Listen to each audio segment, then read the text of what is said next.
A mí esto me ha parecido una experiencia realmente maravillosa, ya que yo llevo 1 año y medio acá. Llegué cuando estaba iniciando la pandemia y esta es mi primer salida turística para conocer de las maravillas que tiene Vigo, y pues estoy muy encantada y espero que me sigan invitando, que me sigan diciendo qué actividades hay, porque de verdad me interesa mucho conocer sobre todo la historia de Vigo y sus alrededores.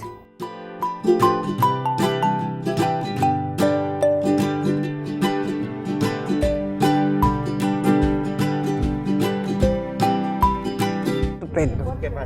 Repetiría mañá e pasado, e incluso tiñan que po ano, dentro dos meses, seguir o camiño desde aquí, outros 2 ou 3 kilómetros, ou 5 ou 6, para que sei, pues para ir facendo o camiño e un día chegar a Santiago. Tamén me gustaría, así, por etapas.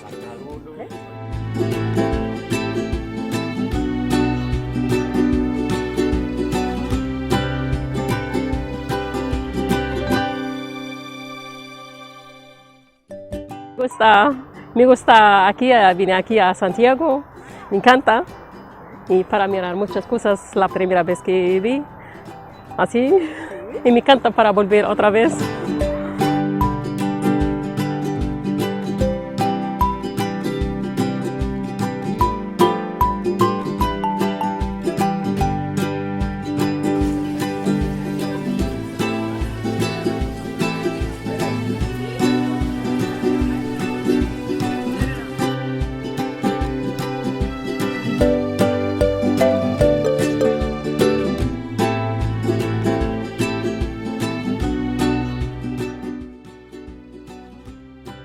Mancomunidad de Osalnés.